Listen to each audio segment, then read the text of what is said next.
Hello there and welcome. This is Mikhail or Michael speaking. As always, thank you all who decided to support me financially on Patreon, PayPal, or through Super Thanks. I wish you have a good day. Now I will start today's update with a video of Prigozhin, which I translated to the best of my abilities, so there it is. У нас осталась вот полоска, да, от Артемовска. Юбилейная, да. Отрезанная юбилейная улица, вот эта вот часть просто домов. Да, Вот за которую уже вступил противник. да. И кусочек вот здесь вот, да, там, где они сейчас оттягиваются, эвакуируют Основная раненых. эвакуация вот здесь вот в ангарах у них происходит. И вот здесь вот в Тетрисе. Да. Сейчас мы нашего американца вот отсюда вытащили. Да, вот тут, с этого дома, правильно. Ну, сопротивление ожесточенное, в любом случае они здесь еще бодаются как могут. Да, и с этого дома соседнего 21 человек мирного жителя тоже сзади эвакуировали. Тяжело, ну, приходится все равно под обстрелом. Ну, понятно. Убираем гражданских. Да. Ну ладно, этот ужин нагуляли себе, завтрак. So, there are certain key factors we can take away from this video. First of all, Prigozhin is claiming that the entire nest area and constructor area has fallen to the Russians, and that Russians had cut off Yubileyная Street. So at this point, it is safe to say that Russians are now controlling all positions to the northeast of this street. So this is the territories they have captured in the last 12 hours.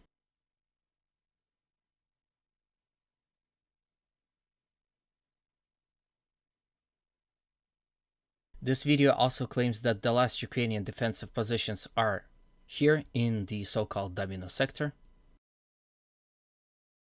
And it's not like Wagnerites are stopping, they are continuously assaulting Ukrainian positions. And as reported by Remy, Ukrainians are currently evacuating from this sector. So perhaps we see the entire front line crumble as Russians are attacking here as well as here in the north part of Bakhmut. There's also some key points here as well. It is reported that Ukrainians are using this so-called hangar areas to evacuate, first retreat to and then evacuate away from it. As you can see here, they can do it somewhat safely as roads are far away from the Russian positions. And they're also using for evacuation a Tetris area. I thought what they mean by that, and I assume it's something of this sector. As you can see, these buildings form a Tetris-like combination. So interesting. Here Russians are continuously attacking as well. They are attempting to reach Tchaikovskого Street.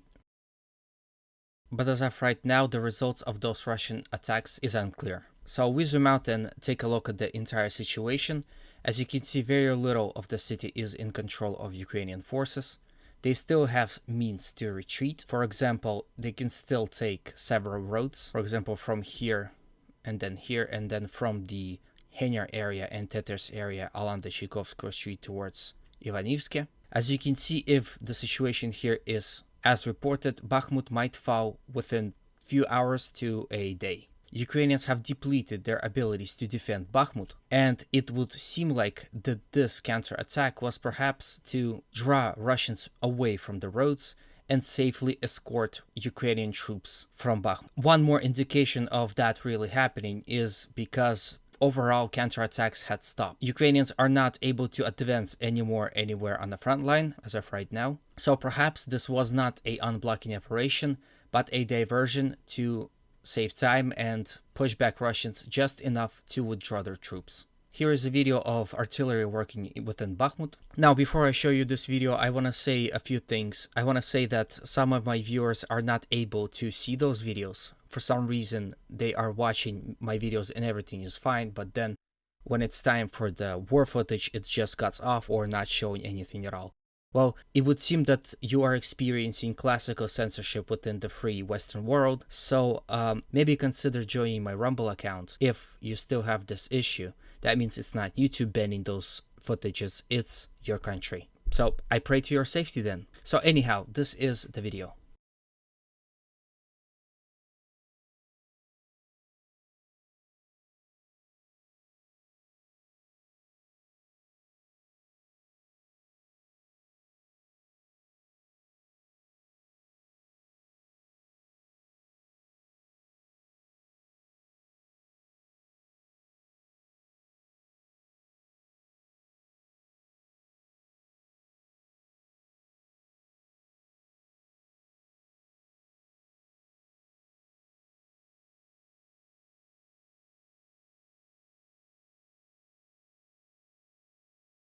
So that is that. Wagnerites themselves are reporting that the Ukrainians had intensified artillery strikes within the city and go so far as to use tanks to pin down Wagnerites within the city. So again, maybe this is an attempt to cover retreating troops. One of my subscribers in the comment section had suggested an interesting theory, which I wanted to share with you.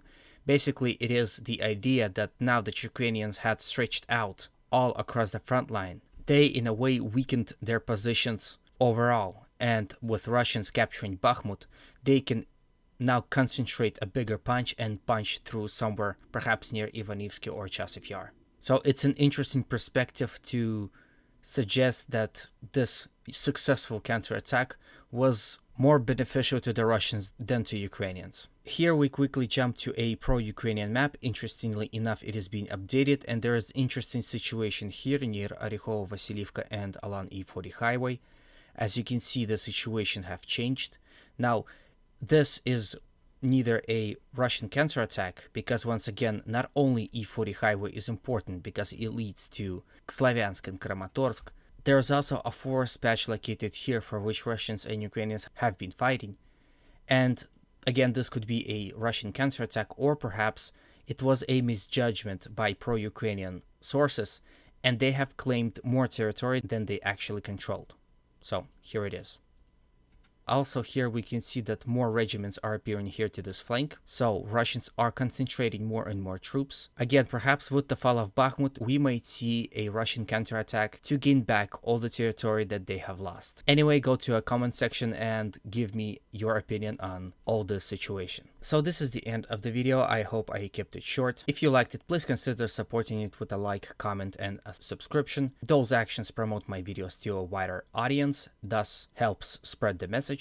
Thank you in advance. As always, humanity calls me to condemn all violence against human beings. Have a good day, and always remember, Russia will be free.